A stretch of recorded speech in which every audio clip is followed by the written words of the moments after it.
Shalom, Bapak Ibu, saudara-saudara yang diberkati oleh Tuhan. Sebelum kita merenungkan, mendengarkan kebenaran firman Tuhan, kita bersekutu di dalam doa. Bapa kami yang di sorga, terima kasih, kami puji sembah nama-Mu ya Tuhan, yang menganurahkan napas kehidupan dan kesehatan bagi kami. Bahkan kesempatan untuk boleh memuliakan Tuhan melalui kebenaran firman Tuhan yang akan kami perdengarkan dan dengarkan bersama-sama. Biarlah berkati hati dan pikiran kami, agar hati kami boleh menerima kebenaran firman Tuhan. Roh Kudus Tuhan menolong setiap kami yang mendengarkannya. Dalam nama Yesus kami berdoa dan mengucap syukur kepada Tuhan. Amin. Bapak Ibu saudara-saudara yang diberkati Tuhan, firman Tuhan bagi kita pada saat ini dari 1 Korintus pasal yang ke-8, ayat yang pertama sampai ayatnya yang ke-13. 1 Korintus pasal 8, ayat pertama sampai ayatnya yang ke-13. Kami akan bacakan firman Tuhan bagi kita. Demikianlah firman-Nya. Tentang daging persembahan berhala kita tahu, kita mempunyai pengetahuan. Pengetahuan yang demikian membuat orang menjadi sombong, tetapi kasih membangun. Jika ada seorang menyangka bahwa ia mempunyai sesuatu pengetahuan, maka ia belum juga mencapai pengetahuan sebagaimana yang harus dicapainya. Tetapi orang yang mengasihi Allah, ia dikenal oleh Allah. Tentang hal makan daging persembahan berhala kita tahu, tidak ada berhala di dunia ini, dan tidak ada Allah lain daripada Allah yang Esa. Sebab sungguh pun ada apa yang disebut Allah, baik di sorga maupun di bumi. Dan memang benar ada banyak Allah dan banyak Tuhan yang demikian. Namun bagi kita hanya ada satu Allah saja, yaitu Bapa, yang daripadanya berasal segala sesuatu dan yang untuk Dia kita hidup. Dan satu Tuhan saja, yaitu Yesus Kristus, yang olehnya segala sesuatu telah dijadikan dan yang karena Dia kita hidup. Tetapi bukan semua orang yang mempunyai pengetahuan itu. Ada orang yang karena masih terus terikat pada berhala-berhala, makan daging itu sebagai daging persembahan berhala. Dan oleh karena hati nurani mereka lemah, hati nurani mereka itu dinodai olehnya. Makanan tidak membawa kita lebih dekat kepada Allah. Kita tidak rugi apa-apa kalau kita makan, dan kita tidak untung apa-apa kalau kita makan. Tetapi jagalah supaya kebebasanmu ini jangan menjadi batu sandungan bagi yang lemah. Karena apabila orang melihat engkau yang mempunyai pengetahuan sedang duduk makan di dalam kuil berhala, bukankah orang yang lemah hati nuraninya itu dikuatkan untuk makan daging persembahan berhala? Dengan jalan demikian orang yang lemah, yaitu saudaramu, yang untuknya Kristus telah mati, menjadi binasa karena pengetahuanmu.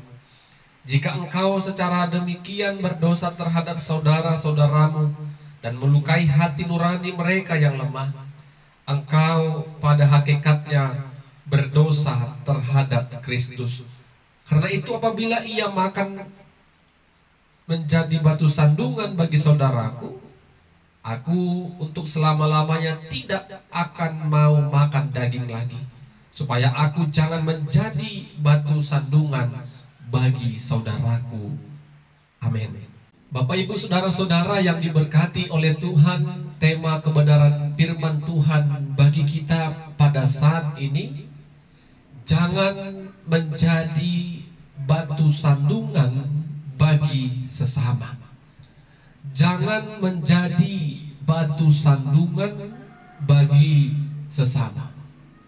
Saudara-saudara yang diberkati Tuhan, pada umumnya setiap orang, terlebih orang-orang percaya, sangat rindu kalau hidupnya selama dia menjalani kehidupan yang Tuhan berikan pada dirinya, ingin menjadi berkat bagi sesama. Tidak ada orang yang rindu kalau dirinya itu menjadi batu sandungan. Tetapi ibu bapak yang diberkati Tuhan, tanpa kita sadari, apa yang kita rindukan atau yang kita inginkan itu tidak sesuai dengan praktek kehidupan kita sehari-hari. Baik itu melalui perkataan kita, sikap kita, bahkan perbuatan kita, sesungguhnya bukan lagi menjadi berkat bagi sesama, tetapi sudah menjadi batu sandungan bagi orang-orang yang ada di sekitar kita. Padahal kita orang percaya adalah orang-orang yang sudah diselamatkan di dalam Kristus Yesus. Tetapi kita secara sengaja atau tidak sengaja telah mencerminkan yang tidak baik. Jadi perkataan, perbuatan, sikap kita tidak mencerminkan ada Allah, ada Kristus Yesus di dalam kehidupan kita. Padahal kita harus percaya dengan kasih Allah yang telah menyelamatkan kita melalui Kristus Yesus, yang mengajarkan kita untuk mengasihi Allah dan mengasihi sesama manusia. Kalau itu kita lakukan, ibu bapak, saudara-saudara, maka kita sudah menjadi berkat. Bapak ibu yang diberkati Tuhan, firman Tuhan yang kita baca saat ini, Paulus menghadapi situasi jemaat, di mana jemaat yang ada di kota Korintus mengalami masalah iman. Apa masalahnya Bapak Ibu? Seperti yang kita baca bersama tadi. Ada jemaat yang mengatakan kalau daging yang telah dipersembahkan kepada berhala, dan kalau daging itu dimakan, maka kita juga menyembah berhala. Ada sebagian jemaat juga yang mengatakan berhala itu mati. Jadi kalaupun kita makan daging yang telah dipersembahkan oleh berhala, itu tidak apa-apa. Karena apa Bapak Ibu yang diberkati Tuhan? Ada sebagian daging yang diperjualbelikan di pasar, itu hasil dari persembahan-persembahan berhala yang dari kuil. Sehingga orang Kristen juga bisa membelinya.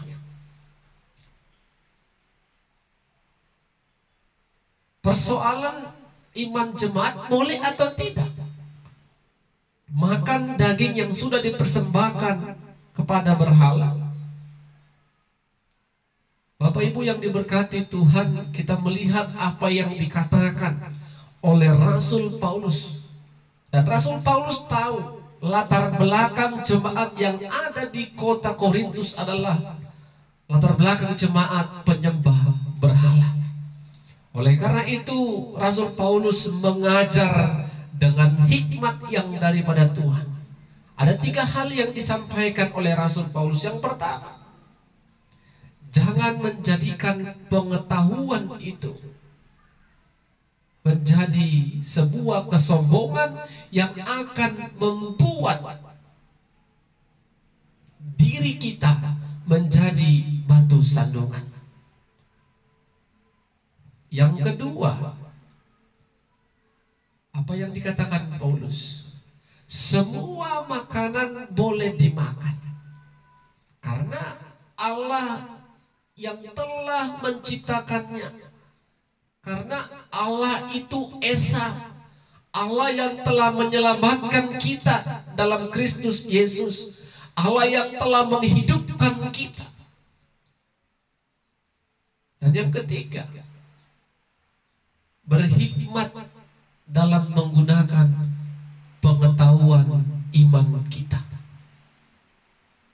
Kalau memang kita tahu, kalau kita mengerti apa yang kita lakukan, kerjakan, berkenan di hadapan Tuhan, cukup kita yang mengimaninya.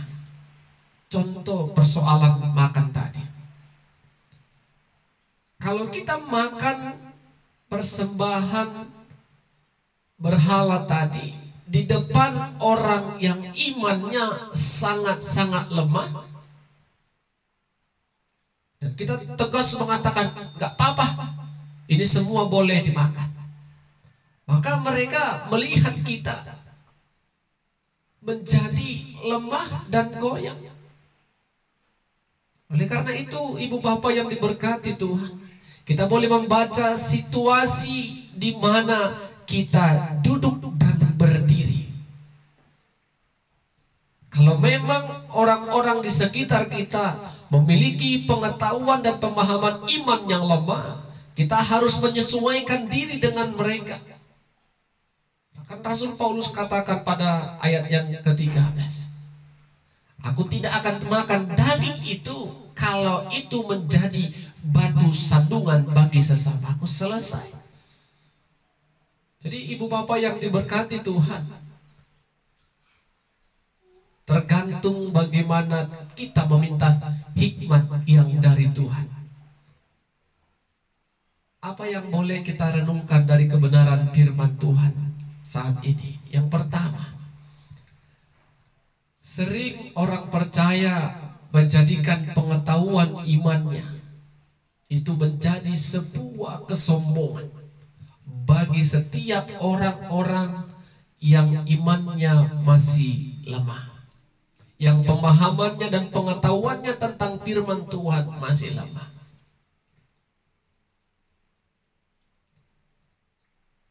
Kalau itu yang kita lakukan, ibu bapak yang diberkati Tuhan, kita menjadi orang percaya yang sombong rohani. Pengetahuan kita tentang kebenaran firman Tuhan seharusnya dapat membuat iman saudara-saudara di sekitar kita bertumbuh dan terus bertumbuh. Bukan semakin ciut, bukan semakin menghindar, bukan semakin tidak percaya kepada kebenaran firman Tuhan. Kita boleh membaca situasi yang ada di lingkungan kita masing-masing. Poin yang kedua, Bapak Ibu yang diberkati Tuhan, jangan pernah mempersoalkan makanan menjadi tolak ukur orang percaya dekat kepada Tuhan atau tidak. Rasul Paulus tegas mengatakan, ibu bapak yang diberkati Tuhan, kalau kita makan, apa untungnya? Kalau tidak kita makan, apa ruginya? Kedekatan kita kepada Tuhan bukan persoalan makanan, tetapi bagaimana ketika kita sudah menerima Kristus Yesus sebagai Tuhan dan Juru Selamat, kita boleh hidup menghidupi dan mencerminkan segala sesuatu yang berkenan di hadapan Tuhan. Makanya terkadang sedikit menggelitik kita Bapak Ibu, ada orang berdebat tentang makanan. Makanan tidak perlu diperdebatkan. Ada yang bilang makan pakai darah itu haram, makan pakai tidak darah itu halal. Bapak Ibu yang diberkati Tuhan, itu bukan poin yang penting untuk kita bisa bersama dengan Tuhan dalam kerajaan Allah. Yang terpenting iman kita tertuju kepada Tuhan. Yang terpenting iman kita boleh memberkati, boleh menjadi berkat bagi sesama, bukan menjadi batu sandungan. Bapak Ibu yang diberkati Tuhan, jangan mau berdebat tentang hal-hal yang membuat hubungan kita, persekutuan kita di antara lingkungan kita tidak baik, gak ada guna. Dan yang ketiga, Bapak Ibu yang diberkati Tuhan, jangan pernah melakukan segala sesuatu yang tidak baik dari kehidupan orang percaya. Karena banyak orang mengamati kita, nah orang Kristen kok seperti itu, orang percaya kok seperti itu. Banyak orang percaya secara tidak sengaja, mungkin secara sengaja mempertontonkan gaya kehidupannya yang mencerminkan dia itu orang Kristen. Apa contohnya? Berkata kasar, berkata kotor, mencaci maki, menghakimi, mengkutuki, melakukan perbuatan-perbuatan kekejian yang lainnya. Orang melihat, nah dia orang percaya. Dengan orang melihat begitu Bapak Ibu, maka kita sudah menjadi batu sandungan dan bukan menjadi berkat bagi sesama. Daripada persoalan makanan yang kita perdebatkan, lebih baik kita mengintrospeksi diri masing-masing. Apakah yang aku lakukan sudah menjadi berkat? Atau sebaliknya, hidupku menjadi batu sandungan bagi orang lain? Tema Tuhan mengajak kita agar kita boleh hidup tidak menjadi batu sandungan. Kita harus menjadi berkat. Karena itulah yang diinginkan Tuhan. Jadi Ibu Bapak yang diberkati Tuhan, minta hikmat yang daripada Tuhan dalam menghadapi situasi-situasi tertentu yang sedang kita hidupi dalam kehidupan kita. Kita boleh berhikmat untuk bertindak, berkata, bersikap, agar apa yang kita lakukan, agar apa yang kita ucapkan itu menjadi berkat, bukan menjadi batu sandungan. Tuhan Yesus memberkati kita semua. Amin. Kita berdoa.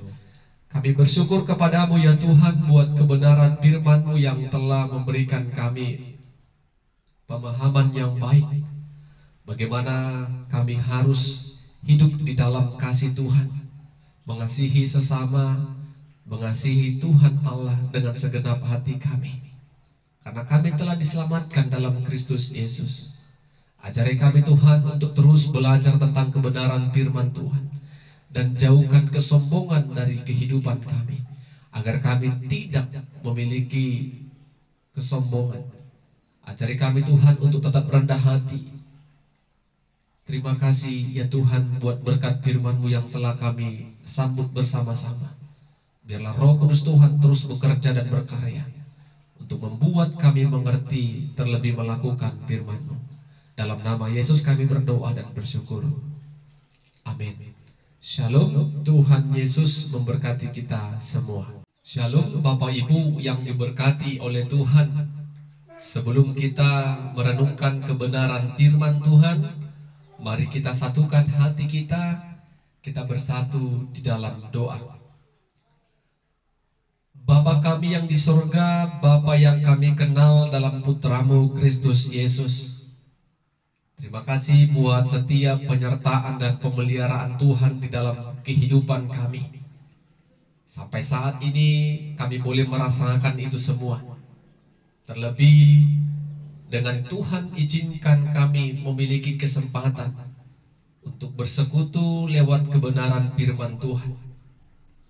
Jamah hati kami agar firman Tuhan boleh ditabur di tanah yang subur, sehingga firman Tuhan yang boleh kami terima bertumbuh dan berbuah. Roh Kudus-Mu menolong kami ya Tuhan.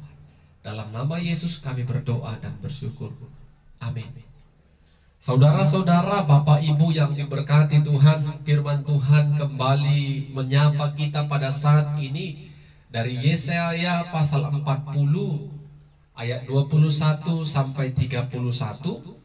Yesaya pasal 40 ayat 21 sampai 31. Kami akan bacakan kebenaran firman Tuhan bagi kita. Demikianlah firman-Nya. Tidakkah kamu tahu? Tidakkah kamu dengar? Tidakkah diberitahukan kepadamu dari mulanya? Tidakkah kamu mengerti dari sejak dasar bumi diletakkan? Dia yang bertahta di atas bulatan bumi, yang penduduknya seperti belalang, dan yang membentangkan langit seperti kain, dan memasangnya seperti kemah kediaman. Dia yang membuat pembesar-pembesar menjadi tidak ada, dan yang menjadikan hakim-hakim dunia sia-sia saja. Baru saja mereka ditanam, baru saja mereka ditaburkan, baru saja cangkok mereka berakar di dalam tanah. Sudah juga Ia meniup kepada mereka, sehingga mereka kering dan diterbangkan oleh badai seperti jerami. Dengan siapa hendak kamu samakan aku, seakan-akan aku seperti Dia? Firman yang Maha Kudus, arahkanlah matamu ke langit dan lihatlah, siapa yang menciptakan semua bintang itu dan menyuruh segenap tentara mereka keluar, sambil memanggil nama mereka sekaliannya. Satu pun tidak ada hadir. Oleh sebab Ia Maha Kuasa dan Maha Kuat. Mengapakah engkau berkata demikian, hai Yakub, dan berkata demikian, hai Israel? Hidupku tersembunyi dari Tuhan, dan hakku tidak diperhatikan Allahku. Tidakkah kau tahu dan tidaklah kau dengar? Tuhan ialah Allah kekal, yang menciptakan bumi dari ujung ke bumi. Ia telah menjadi lelah, Ia tidak menjadi lelah, dan tidak menjadi lesu. Tidak terduga pengertiannya. Dia memberi kekuatan kepada yang lelah, dan menambah semangat kepada yang tiada berdaya. Orang-orang muda menjadi lelah dan lesu, dan teruna-teruna jatuh tersandung. Tetapi orang-orang yang menanti-nantikan Tuhan mendapat kekuatan baru. Mereka seumpama Raja Wali yang naik terbang dengan kekuatan sayapnya. Mereka berlari dan tidak menjadi lesu. Mereka berjalan dan tidak menjadi lelah. Amin. Bapak Ibu yang diberkati oleh Tuhan, tema firman Tuhan bagi kita pada saat ini, Tuhan adalah Allah yang kekal. Tuhan adalah Allah yang kekal. Saudara-saudara, Bapak dan Ibu yang diberkati oleh Tuhan, tidak ada seorang pun manusia di muka bumi ini yang dapat memahami, memiliki, atau menguasai hikmat seperti yang dimiliki oleh Tuhan Allah. Karena apa, Ibu Bapak yang diberkati Tuhan? Manusia adalah makhluk ciptaan Tuhan. Jadi karena kita adalah ciptaan, tentu kita memiliki batasan-batasan untuk boleh memahami dan mengerti sesuatu. Kita memiliki keterbatasan dalam memahami sesuatu. Berbeda dengan Tuhan Allah. Allah yang menciptakan segala sesuatu yang ada di muka bumi ini. Dia adalah pencipta. Dia adalah Allah yang esa, satu-satunya Allah yang menciptakan, yang mampu melakukan perbuatan ajaib dan yang besar. Dan sampai pada saat ini kita juga dapat menikmatinya bersama-sama.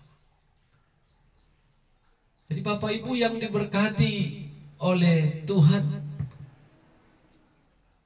ketika firman Tuhan yang kita baca hari ini, bagaimana Nabi Yesaya menggambarkan bagaimana kebesaran Allah yang tidak dapat kita ukur dengan apapun. Perbuatan Allah yang begitu ajaib, yang luar biasa, yang tidak dapat kita mengerti dan kita tidak dapat memahaminya. Tetapi dalam firman Tuhan yang kita baca tadi, umat Allah, Yakub dan Israel mengeluh kepada Tuhan. Yesaya tegas mengatakan, mengapa engkau mengatakan demikian, hai Yakub dan Israel? Hidupku tersembunyi dan hakku tidak diperhatikan oleh Allahku. Dengan perkataan itu Yesaya tegas katakan, tidakkah engkau tahu Allah itu adalah Allah yang kekal?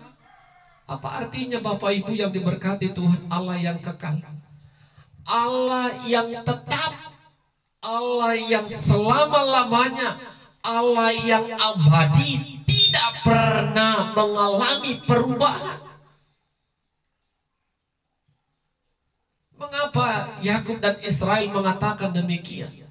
Bukankah mereka adalah umat pilihan Allah, umat yang dikasihi Allah?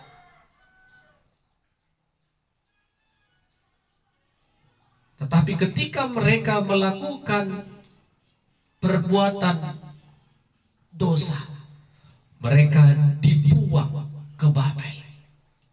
Apakah karena pembuangan mereka di Babel Tuhan tidak adil kepada mereka? Bukan. Tuhan itu adil. Orang yang melakukan kejahatan, orang yang melakukan kesalahan di hadapan Tuhan tentu mendapatkan hukuman dari Tuhan. Hukuman adalah konsekuensi dari pelanggaran dosa yang dikerjakan oleh umat Allah.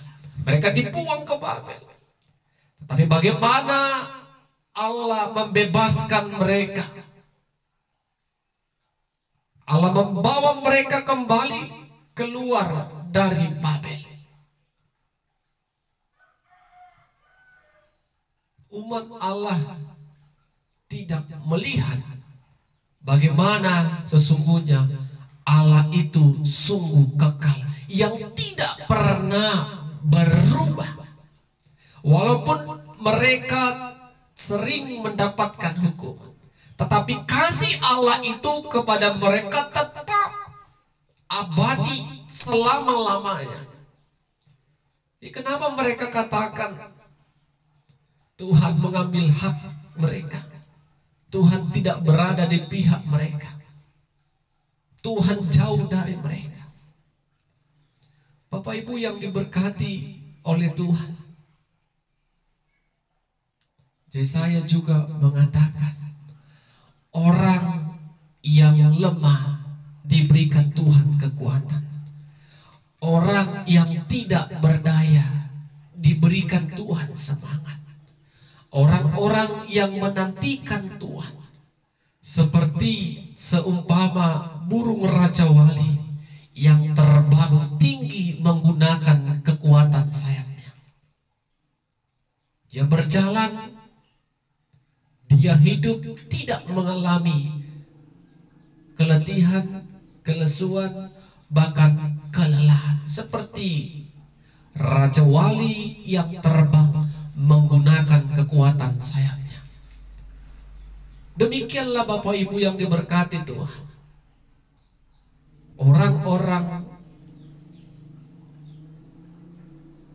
yang dipilih Allah tidak sampai memahami bagaimana Allah yang mereka sembah itu adalah Allah yang kekal. Sehingga mereka, ketika mereka mengalami pergumulan, mereka terus mengeluh, menyalahkan Tuhan, mempersalahkan situasi. Karena mereka tidak memahami bagaimana tangan kasih Tuhan terus menuntun, menopang, dan mengarahkan mereka. Apa yang boleh kita renungkan Bapak Ibu yang diberkati Tuhan dari kebenaran firman Tuhan saat ini? Yang pertama, tidak ada seorang pun yang mampu mengetahui apa yang akan terjadi di hadapan kita. Karena apa Bapak Ibu? Yang merancang kehidupan kita adalah Tuhan yang telah menciptakan kita. Yang merancang bumi dan isinya ini adalah Tuhan yang menciptakannya. Jadi tidak akan ada seorang pun yang dapat membaca apa yang akan terjadi beberapa waktu yang akan datang. Tidak ada seorang pun, karena kita memiliki keterbatasan. Kita tidak seperti Allah karena bukan kita yang mencipta, tetapi Tuhan Sang Pencipta, Tuhan yang mengetahui apa yang terjadi adalah atas sepengetahuan dan seizin Tuhan. Yang kedua Bapak Ibu yang diberkati Tuhan, kita harus imani Tuhan itu tetap, Tuhan itu kekal, Tuhan itu selama-lamanya, Tuhan itu abadi. Kalau kita imani Tuhan mengasihi kita yang telah menyelamatkan kita melalui Kristus Yesus, sampai kapanpun Bapak Ibu, kasih Allah itu tidak pernah akan berubah, yang terus akan kita rasakan sepanjang kehidupan yang Tuhan berikan dalam kehidupan kita. Walaupun terkadang pergumulan rumah tangga, keluarga, ekonomi, sakit penyakit datang menghampiri kita, seperti yang dikatakan Yesaya tadi, ketika kita datang kepada Tuhan, lemah, tidak berdaya lagi, kekuatan dan semangat itu Tuhan tambahkan kepada setiap kehidupan orang-orang yang menantikan dan mengandalkan Tuhan. Bukan berarti ketika kita hidup dalam pergumulan Tuhan meninggalkan kita, Tuhan menjauh dari kita. Tetapi bagaimana kita tetap setia kepada Dia yang sumber pertolongan, kekuatan, bahkan penghiburan dalam kehidupan kita. Yang ketiga, Bapak Ibu yang diberkati Tuhan, ketika kita lelah, letih, lesu, tak berdaya, saya mau katakan dan ajak kita pada saat ini, teruslah menantikan Tuhan. Teruslah datang kepada Tuhan. Karena ketika kita menantikan Tuhan, Bapak Ibu yang diberkati Tuhan, setiap kita yang letih, lesu, tidak berdaya, tidak mempunyai semangat lagi, kita diumpamakan oleh Tuhan seperti burung Raja Wali yang terbang tinggi menggunakan kekuatan sayapnya. Itu juga yang dikatakan Tuhan Yesus kepada kita dalam Matius 11 ayat 28. Marilah kepadaku, hai kamu yang letih lesu dan berbeban berat, aku akan memberikan kelegaan kepadamu. Ketika kita datang kepada Tuhan, maka Tuhan akan memberikan kelegaan, Tuhan Tuhan akan memberikan kita kekuatan. Tuhan akan memberikan kita semangat yang baru. Bukan sebaliknya, ketika kita punya beban, kita tinggalkan Tuhan, kita berpaling kepada Tuhan, maka beban kita bertambah dan terus bertambah. Tapi kalau kita datang, Tuhan sudah ajak kita, marilah yang letih, lesu dan berbeban berat, datanglah kepadaku, aku akan memberikan kelegaan. Tuhan telah menawarkan dirinya. Ketika kita datang kepada Dia, maka kelegaan, ketenangan hidup ditawarkan oleh Dia. Di tengah-tengah beban yang berat yang kita hadapi, yang kita alami, Tuhan tidak membiarkan kita. Tuhan menolong kita. Tuhan menopang dan merangkul kita, mengangkat kita, sehingga kita boleh tetap berdiri teguh, kuat apapun situasi yang sedang kita alami. Kita tidak bisa katakan kepada Tuhan, kalau boleh Tuhan, hidupku tidak boleh ada masalah. Tidak bisa. Tapi kita hanya bisa katakan kepada Tuhan, ketika aku hidup dalam masalah, ya Tuhan, berikan aku kekuatan untuk menjalaninya. Amin. Tuhan memberkati. Kita berdoa. Terima kasih Tuhan buat berkat-Mu yang telah kami perdengarkan dan dengarkan bersama-sama. Hamba-Mu sudah selesai berbicara kebenaran firman Tuhan, tapi hamba-Mu percaya juga karya Roh Kudus Tuhan terus bekerja bagi setiap kami orang-orang percaya yang merenungkan dan mendengarkan firman Tuhan ini, agar firman Tuhan boleh bertumbuh dan berbuah dalam kehidupan kami. Dalam nama Yesus kami berdoa dan bersyukur. Amin. Shalom Bapak Ibu, Tuhan Yesus memberkati kita semua. Shalom Bapak Ibu yang diberkati oleh Tuhan. Sebelum kita merenungkan kebenaran firman Tuhan, kita bersatu di dalam doa. Segala puji dan syukur kami panjatkan kehadirat-Mu ya Tuhan, dengan segala hormat kemuliaan yang Tuhan boleh berikan kepada setiap kami. Dan menikmati berkat itu melalui kesempatan yang Tuhan izinkan kami boleh terima saat ini, dengan merenungkan, mendengarkan firman Tuhan. Engkau yang memberkati hati dan pikiran kami, agar kami boleh dimampukan Tuhan untuk mengerti kebenaran firman-Mu. Roh-Mu yang kudus menolong setiap kami. Dalam nama Yesus kami berdoa dan bersyukur. Amin. Bapak Ibu yang diberkati oleh Tuhan, firman Tuhan yang akan kita renungkan dan dengarkan pada saat ini dari Markus pasal 9 ayat yang kedua sampai ayatnya yang ke-9. Markus pasal 9 ayat kedua sampai ayatnya yang ke-9. Kami akan bacakan firman Tuhan bagi kita. Demikianlah firman-Nya. 6 hari kemudian Yesus membawa Petrus, Yakobus dan Yohanes, dan bersama-sama dengan mereka Ia naik ke sebuah gunung yang tinggi. Di situ mereka sendirian saja. Lalu Yesus berubah rupa di depan mata mereka, dan pakaiannya sangat putih berkilat-kilat. Tidak ada seorang pun di dunia ini yang dapat menggelentang pakaian seperti itu. Makalah nampaklah kepada mereka Elia bersama dengan Musa. Keduanya sedang berbicara dengan Yesus. Kata Petrus kepada Yesus, "Rabi, betapa bahagianya kami berada di tempat ini. Baiklah kami dirikan 3 kemah, satu untuk engkau, satu untuk Musa, dan satu untuk Elia." Ia berkata demikian sebab tidak tahu apa yang harus dikatakannya, karena mereka sangat ketakutan.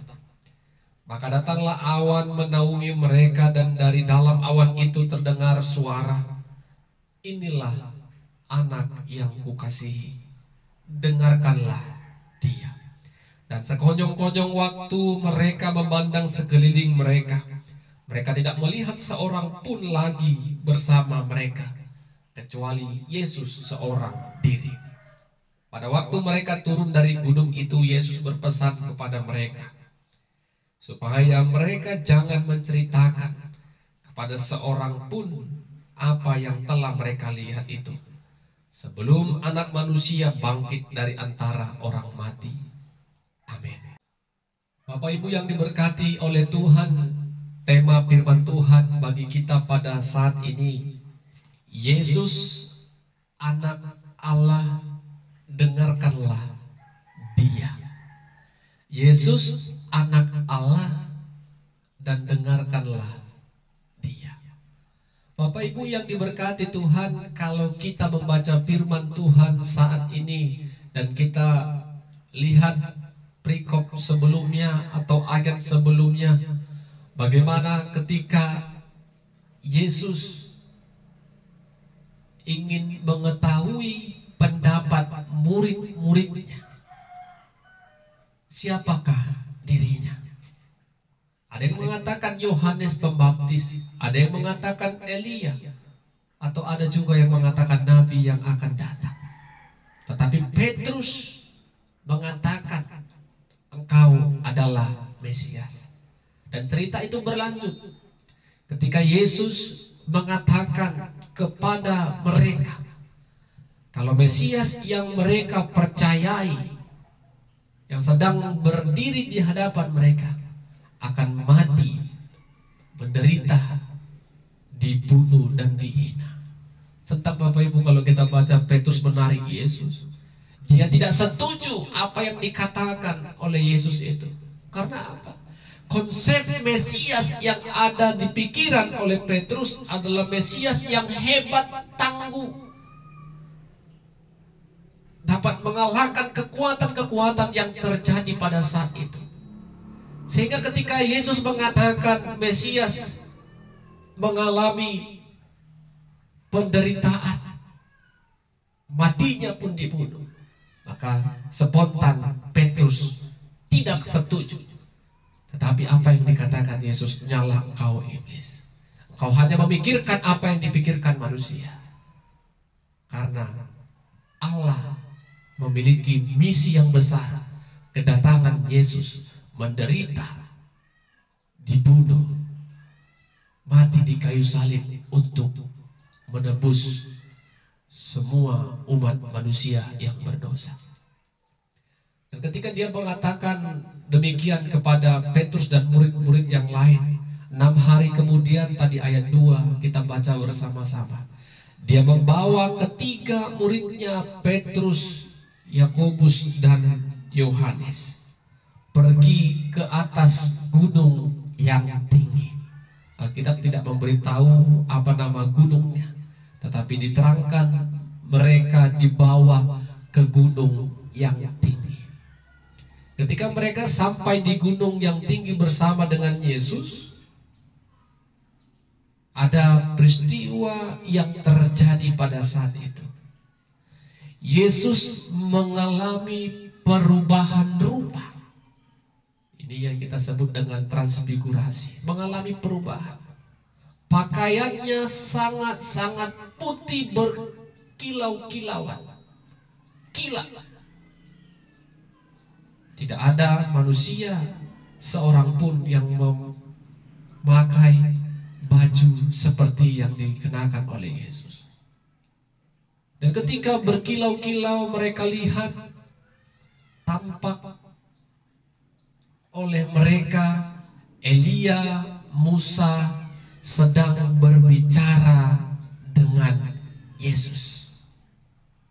Tentu Bapak Ibu sebagai manusia biasa, ketika murid tadi terkejut, kaget, dan tentu mereka tidak tahu apa yang mereka harus katakan.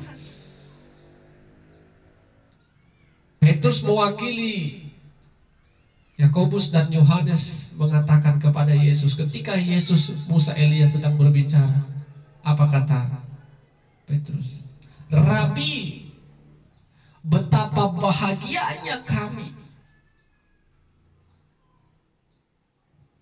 bisa menyaksikan situasi keadaan seperti ini, baiklah kami akan mendirikan 3 kemah. 1 untuk engkau, 1 untuk Elia, dan 1 untuk Musa. Lihat Bapak Ibu. Ketika Yesus, Musa, Elia sedang berbincang-bincang, berbicara, pada saat itu Petrus masuk dalam perbincangan mereka. Rabi, baiklah kami akan mendirikan 3 kemah. Yesus tidak melarang Petrus untuk tidak berbicara. Dia berikan kebebasan Petrus berbicara saat itu. Tetapi Bapak Ibu, kita boleh melihat ketika Petrus selesai berbicara demikian, Petrus ingin memiliki waktu yang lebih lama lagi menyaksikan Yesus, Elia, dan Musa di gunung itu dalam waktu yang lama.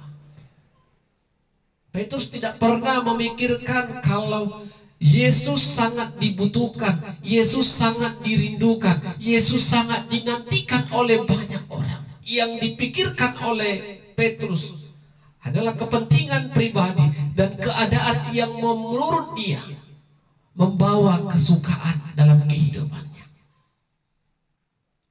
Tapi ketika peristiwa itu terjadi, Bapak Ibu yang diberkati Tuhan, ada awan yang menaungi mereka dan berseru, inilah anak yang kukasihi, dengarkanlah dia.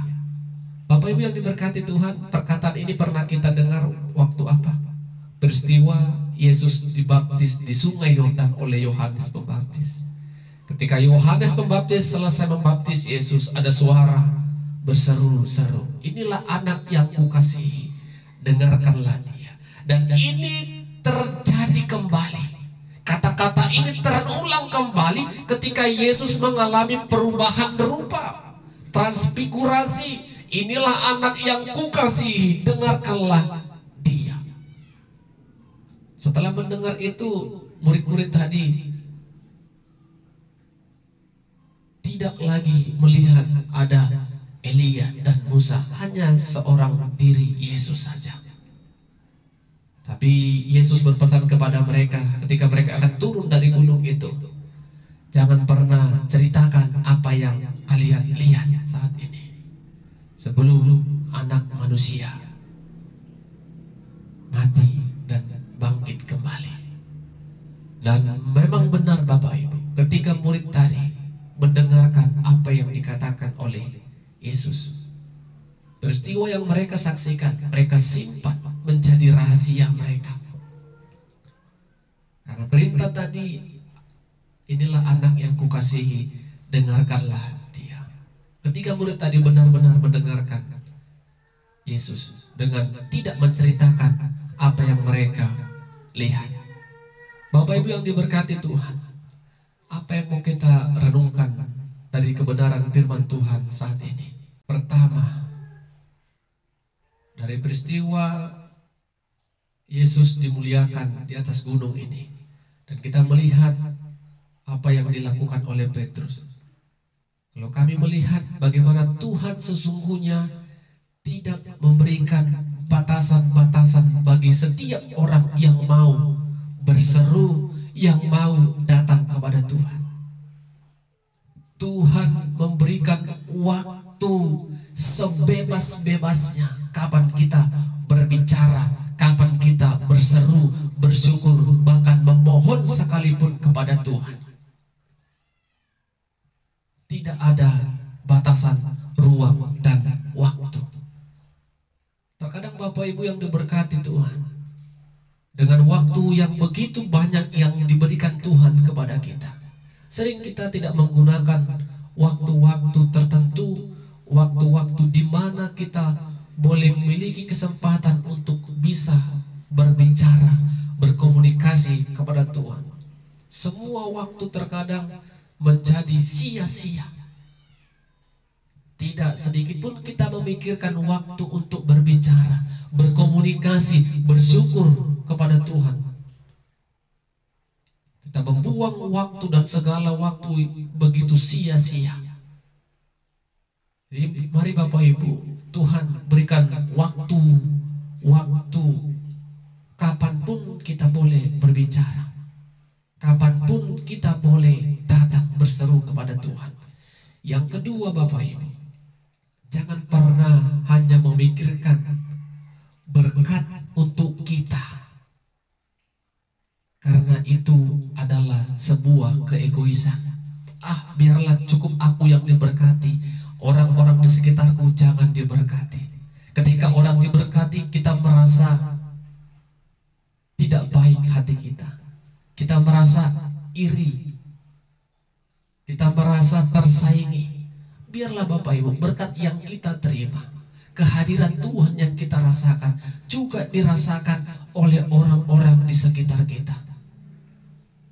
Mungkin orang-orang di sekitar kita lebih merasakan pertolongan Tuhan, kehadiran Tuhan dalam pekerjaannya, rumah tangga, keluarga, anak cucunya. Apakah kita cemburu? Tidak.